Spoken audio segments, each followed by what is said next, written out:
Are there things about your work that you are the single point of knowledge for?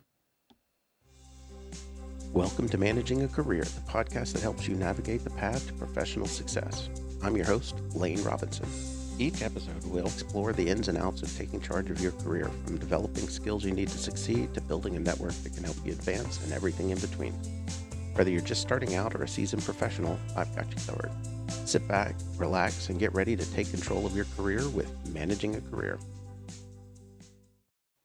One of the things that I often tell my team is, if you're the only one who can, you're the one who always will. What I mean by this is if you're a single point of knowledge, as a manager, I can't assign those tasks to anyone else, and you'll always be expected to perform it. For some, that's going to seem like job security, but when you're looking to advance in your career, it can actually be pretty career limiting. As a manager and a leader, I'm frequently looking for opportunities to assign someone on my team new responsibilities. But if there is a task that can only be done by one person on my team, regardless of how mundane it is, I'm unable to give that person new responsibilities because I need to be sure that they are available for the task that only they can perform. In a previous episode, I talked about taking on higher level tasks in order to exhibit more value to the organization. Part of taking on higher level tasks is delegating lower level tasks to more junior team members. Knowledge sharing sessions are useful, but when the delegate encounters an unknown situation, they're still going to have to return to you for additional sessions, which can be disruptive to your focus on your other work.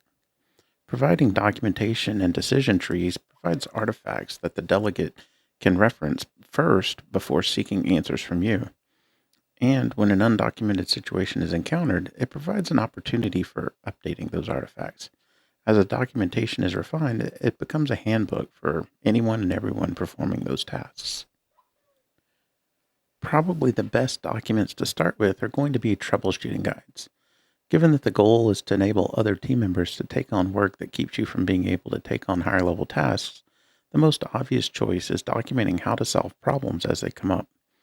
Each process that you own is bound to encounter some sort of problems that the owner, you, is likely the only person familiar enough with the nuances of the process to identify the root cause and quickly resolve. By documenting what attributes you evaluate during the diagnostic process, reports, logs, etc., and offering suggestions as to how to interpret them can go a long way in enabling others on the team to assist you when there are problems. Another type of document you might produce is a how-to document. These are simple documents targeted at a single participant and a single activity. Often they include click-by-click navigation through software with screenshots and descriptions. It's beyond the scope of the how-to document to identify whether or not the process detailed in the document applies in any given situation, but the document provides all the details required to complete the action once it has been determined that it does apply. Example of these types of documents might be how to create a user in the system, or how to restart the automated process after it fails.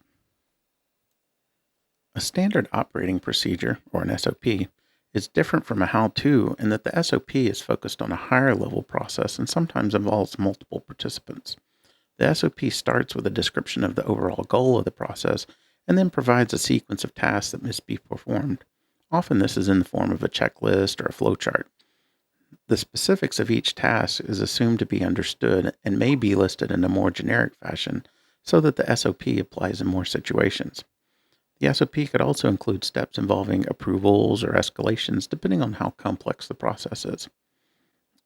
Each step in the SOP document could refer to an appropriate how-to document.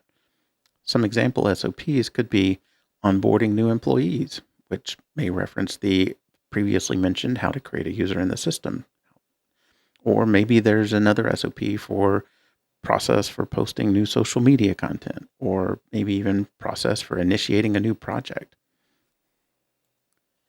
As you start the process of creating these documents, you may choose to document things from a top-down approach, basically starting with the SOPs and then providing details in how-to documents, or you could choose to document things bottom-up, starting with the how-to documents and then aggregating them in an SOP. Regardless of what documents you create and how you create them, they're really only useful if they're organized and easy to find when you need them. One tool that may work for you is to capture all of these documents in a wiki. Wikis can provide a centralized place to house the documents and allow documents to easily be linked from one to the other, as well as providing some search capabilities. A wiki also allows for multiple authors so that as the process change or details are discovered, anyone can update the documents. By providing well-organized documentation of the things you know, you can enable others on your team to perform those actions. This will free you up for other higher value tasks, which in the end sets you up for advancement. Taking control of your career is entirely up to you. No one else will do it for you. So don't be afraid to take the actions that will help you reach your professional goals. Hope this episode has provided you with valuable insights and advice. If you want to stay up to date with the podcast, be sure to subscribe. For Managing a Career, this has been your host, Lane Robinson. And remember, own your career and navigate the path to professional success.